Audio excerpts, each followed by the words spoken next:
You know that specific smell of cheap latex and desperation? That's what hit me the moment the elevator doors slid open on the 44th floor. It was a Tuesday, a day usually reserved for code reviews and drinking enough black coffee to kill a draft horse. But today, the open plan office looked like a gender reveal party for a demon.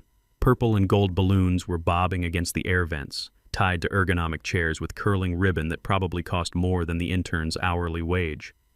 I stood there clutching my travel mug, a beat-up stainless steel thing that had survived 3 mergers, a hostile takeover, and the dot-com crash of 2001. That mug had seen more corporate warfare than most CEOs. My name's Andrew Morrison.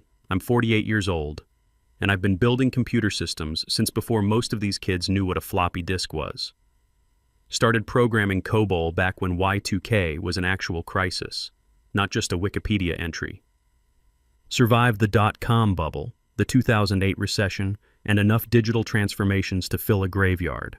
My team, a group of brilliant, sleep-deprived engineers who could code a sentient AI out of a toaster and some copper wire, looked like hostages in a bank robbery where the robbers were forcing them to do the Macarena. Dennis, my lead engineer, caught my eye and gave me a look that said, "Help us." Ellen from database operations was literally hiding behind her monitor. Francis from security looked like he wanted to crawl under his desk. These were good people. I'd mentored most of them through their first big projects, taught them the difference between code that works and code that lasts. Dennis still called me for advice on weekends. Ellen brought me homemade cookies every Christmas. Francis and I had rebuilt the entire authentication system together during a 72-hour marathon session last year, living on energy drinks and determination. Standing on a makeshift stage made of pallets and fake turf was Carol Whitfield. Carol, the CEO's daughter-in-law. She was 26, had an MBA from a university that advertises during daytime court TV shows, and wore a smile that didn't quite reach her eyes because the Botox had set up a perimeter defense. Her background was social media marketing. Specifically, she'd managed the Instagram account for a boutique candle company for 8 months before marrying into tech royalty. "Andrew!" Carol squealed, her voice hitting a frequency that I'm pretty sure is illegal in the European Union. She waved a perfectly manicured hand at me. "You're just in time for the pivot." I walked over, my boots clicking on the polished concrete floor. It was a rhythmic sound, click, clack, click, clack, the sound of a clock counting down. Oh, they didn't know it yet. Behind me, I could hear my team whispering. They knew something was wrong. In 2.5 years working together, we'd never had surprise meetings with balloon decorations. The pivot, Carol? We're 3 weeks away from the Phase 1 launch. The infrastructure is 90% integrated. You can't pivot a battleship in a bathtub. She laughed.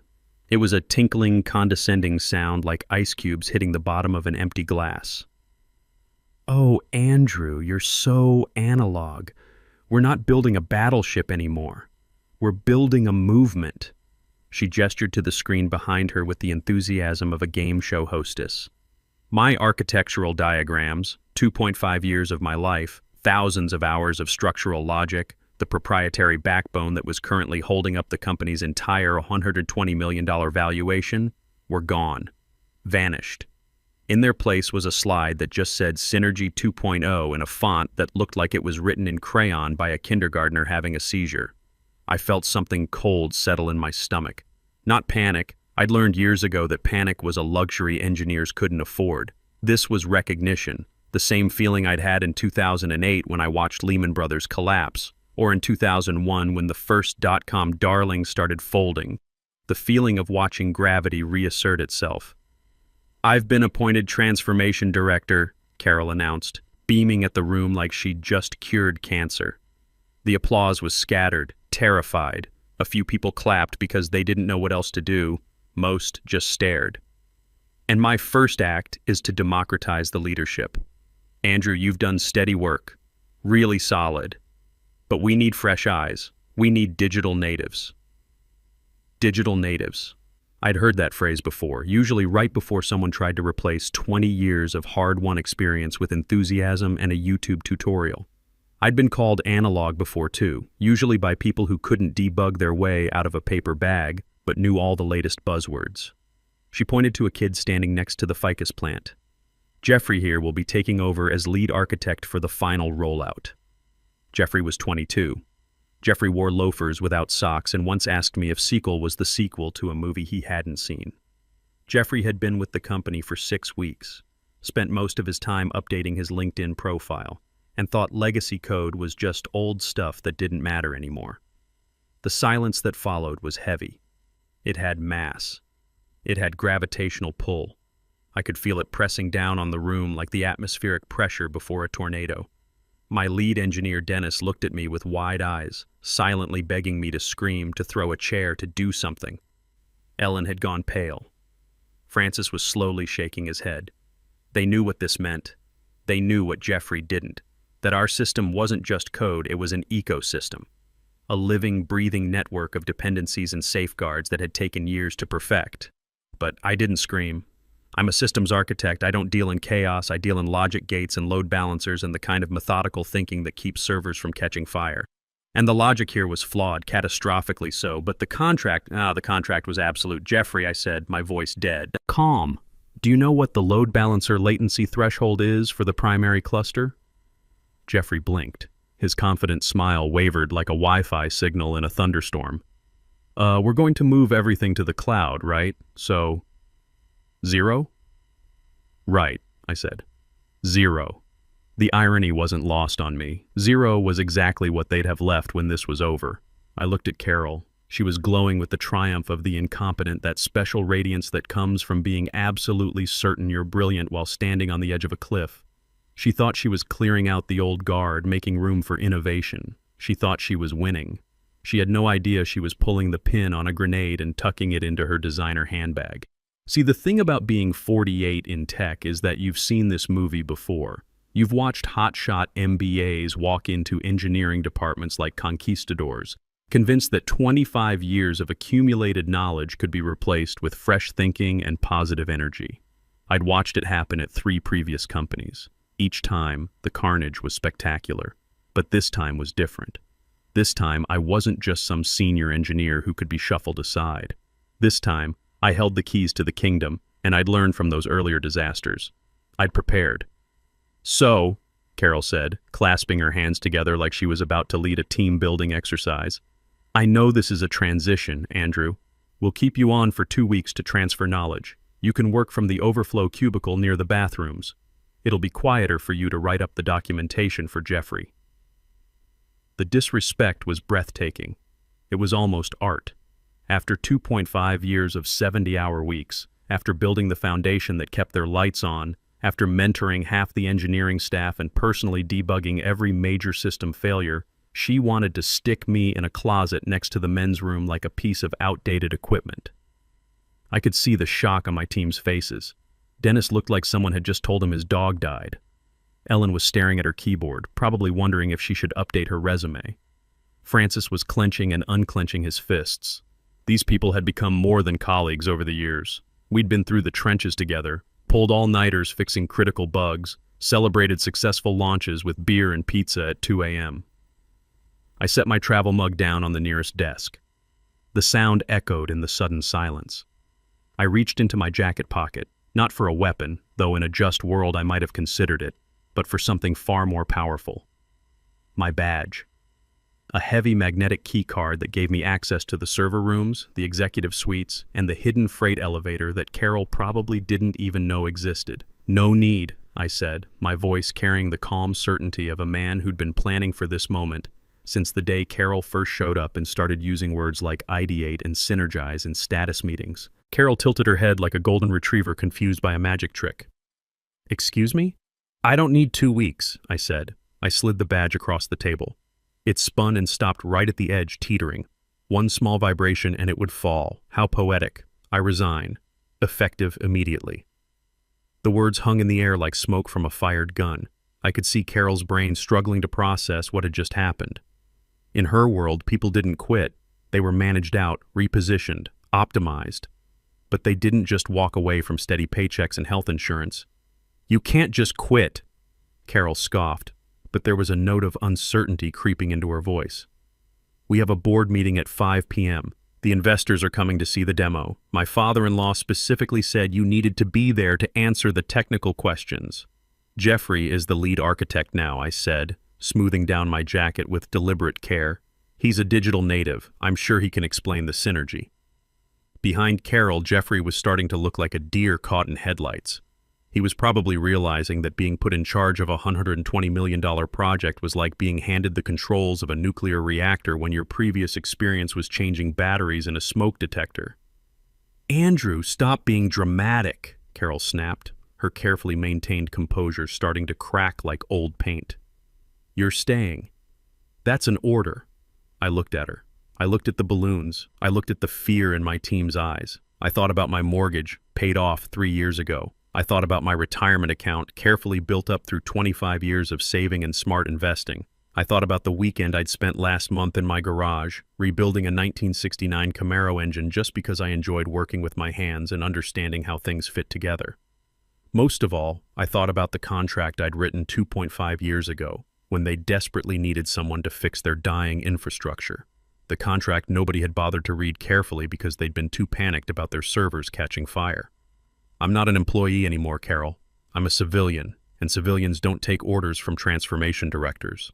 I turned around. I could feel their eyes on my back. Not just Carol's, but my entire team's. They knew something was happening, something bigger than a simple resignation. In my years of working with them, I'd never made a decision without thinking through every angle, every consequence. They trusted my judgment, even when they didn't understand it. "Oh," I paused at the glass doors, my hand on the polished steel handle. "Please tell your father-in-law that the 5 p.m. board meeting will be interesting." "What does that mean?" Carol demanded, her voice rising to that frequency that made dogs howl and caused migraine headaches. I didn't answer. I just walked out. I didn't storm. I didn't slam the door. I walked with the steady, measured pace of a man who knows exactly what time the bomb is set to go off and knows he has exactly enough time to get to a safe distance and pour a beer. As I stepped into the elevator, I checked my watch. 9:15 a.m. The Atlas protocol, my life's work, my digital fortress, had a heartbeat, and I had just stopped the pacemaker. Now we just had to wait for the patient to realize they were dead. There's a specific kind of silence that exists in the suburbs of North Austin at 11 a.m. on a Tuesday.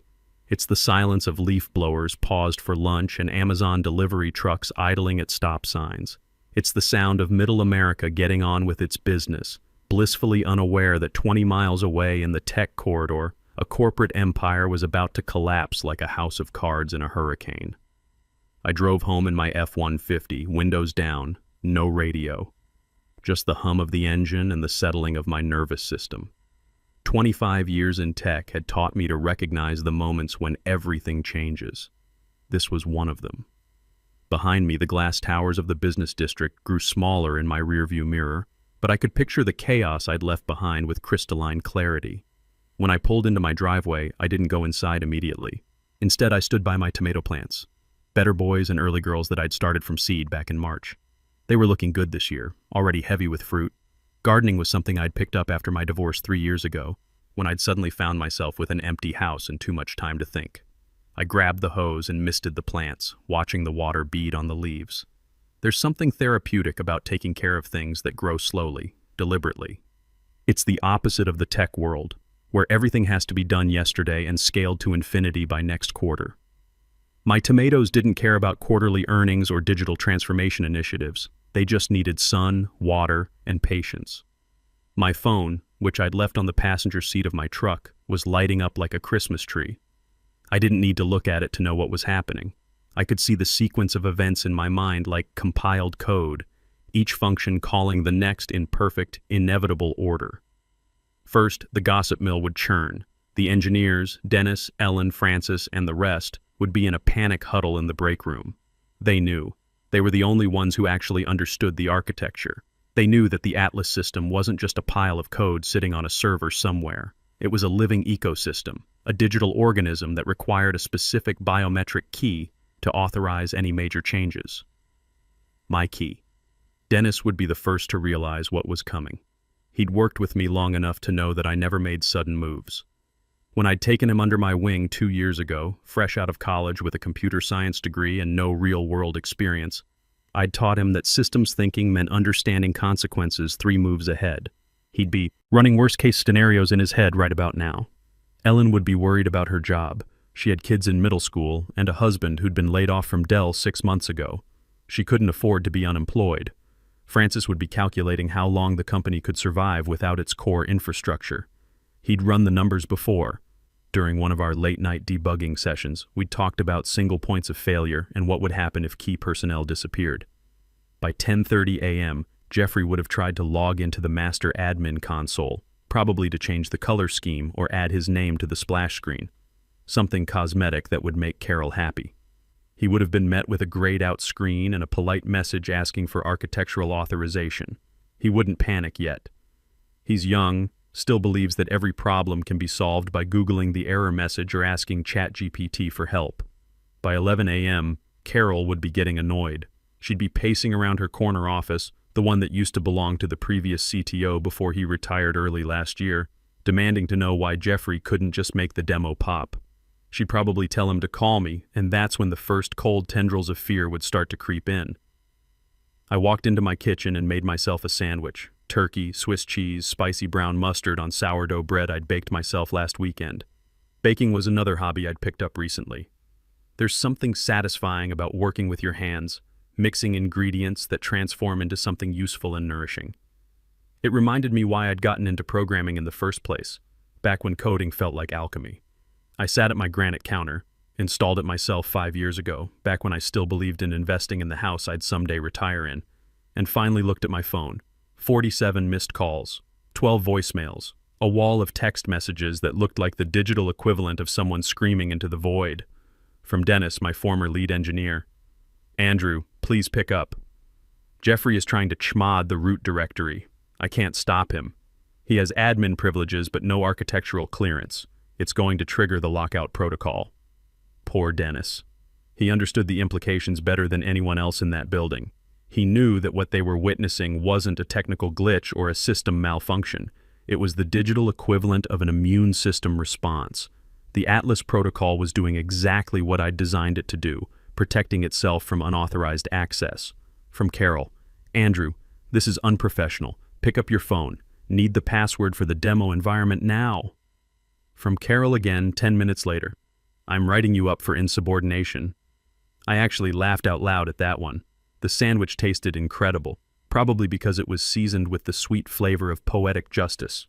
Writing up a non-employee for insubordination was exactly the kind of flawless logic I'd come to expect from Carol. It was like trying to arrest someone for trespassing in their own house after you'd locked them out.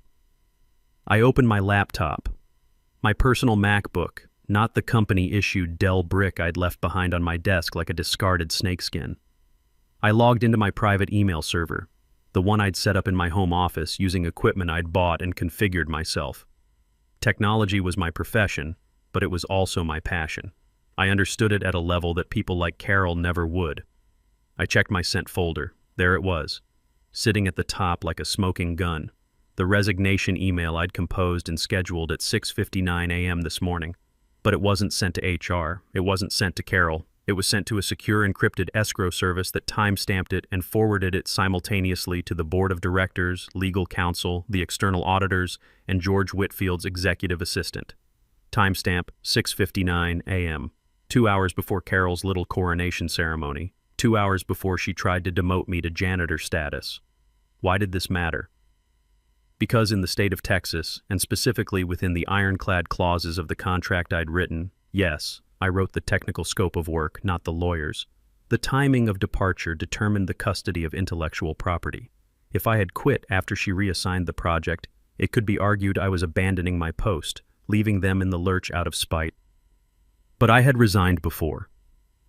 I had resigned while I was still the sole authorized architect, with all my responsibilities intact. I'd learned this lesson the hard way during the dot-com crash. Watched brilliant engineers get screwed over by companies that used their expertise to build something valuable, then pushed them out and kept the rights to everything they'd created. I swore then that I'd never let it happen to me again. The phone rang. It was the main office line. I let it ring, then checked my voicemail. It was Howard, the CTO, trying to sound calm. Andrew, we have a minor technical issue. Could you give me a call when you get this? Nothing urgent, just need to discuss some system parameters. Minor technical issue. That was like calling the Titanic's encounter with an iceberg a minor navigation concern. By 2:30 p.m., the first cracks in the facade would be showing. The marketing team couldn't update the website, the sales team couldn't access the CRM, the internal chat servers were starting to lag. Atlas Protocol wasn't just the new project, it was the spine of their entire operation, and I had severed it cleanly at the base. I could picture Carol storming through the hallways, her designer heels clicking like an executioner's axe. "I'm calling my father-in-law," she'd be shrieking to anyone within earshot. "George will fix this. He'll sue him into bankruptcy." But George was currently at 30,000 feet, flying back from Scotland in the corporate jet. I knew because I'd helped set up the flight tracking system 6 months ago. When Carol reached him, the conversation would be brief and brutal. "George, Andrew has locked us out of the system. He's holding us hostage." And George, despite his nepotism, actually understood what kept the lights on. He'd ask the only question that mattered: "Did you fire him?" I repurposed his role to streamline operations. "Did you fire him?" He walked out. He quit. When? This morning, right before the investor meeting. The silence on that call would be deafening. George knew I didn't do drama. If I walked out, the building was already on fire. At 4 p.m., exactly 1 hour before the board meeting, the legal department would be in full panic mode. Ian, the head of legal, would be screaming at junior associates like a drill sergeant at boot camp. "Find the breach of contract. He's an at-will employee. He has a fiduciary duty," but they'd be looking at the wrong documents. The employment contract was standard boilerplate. The real power was in the Project Atlas IP agreement. The one I'd written 2.5 years ago when they were desperate, bleeding money, and their previous system had crashed for 3 straight days. Back then, I wasn't an employee. I was a consultant with leverage. They needed me more than I needed them, so I wrote the terms. When they hired me full-time later, they were so relieved to have stable systems that they just attached my original consultancy agreement as an addendum to the employment contract. Nobody read the fine print. They just signed. Clause 11.7, subsection C, a trembling junior lawyer would read aloud. "In the event of project reassignment, demotion, or termination of the primary architect without a 60-day transitional period and written architectural sign-off, all external synchronization systems will automatically execute a protective freeze protocol." "What does that mean?" Ian would demand. "It means he licensed the technology to us. He didn't sell it. And the license was conditional on his supervision." Meanwhile, at 5 p.m. sharp, the boardroom would be filled with investors who'd flown in from Silicon Valley to see the demo. Cameron, the lead investor, would be checking his watch, wondering why the screens were showing nothing but red error messages. Carol would be there, sweating through her makeup, trying to explain that they were experiencing minor technical difficulties. Jeffrey would be in the corner, probably Googling how to fix server crash on his iPhone. Then George would arrive, still in his golf clothes, and the truth would come out. The resignation letter, the timestamps, the IP licensing agreement that nobody had bothered to understand. "He didn't sabotage anything," Ian would finally admit, his voice hollow. "The system is doing exactly what he programmed it to do. It's protecting itself." By evening, my phone had one final voicemail. It was Carol, her voice slurred with whine and desperation. "Andrew, it's me. Look, I know we got off on the wrong foot, but you have to help me." George cut me off. "Barry is threatening divorce. They're making memes about me. Please, just give me the override code. I'll tell everyone I figured it out myself." I saved that message right next to the resignation email. Evidence, just in case. 6 months later, I was sitting in my new office at Streamcore Solutions, watching the sunset through floor-to-ceiling windows. Diana, the CEO, had given me everything I'd asked for. Full architectural authority, a team that actually understood what they were doing, and a salary that reflected my actual value. TechFlow Dynamics had never recovered. They'd tried to rebuild from backups, but without the architectural keys, it was like trying to perform heart surgery with a butter knife. George had been forced out by the board. Carol was working at her father's car dealership in Houston. Jeffrey was back in college, probably majoring in something safer like business administration. As for me, I was exactly where I belonged. Building systems that would last, working with people who understood the difference between innovation and destruction, and sleeping well at night, knowing that sometimes experience really does triumph over entitlement. The architect always knows where the load-bearing walls are, and when you try to tear them down, well, that's when you learn about gravity.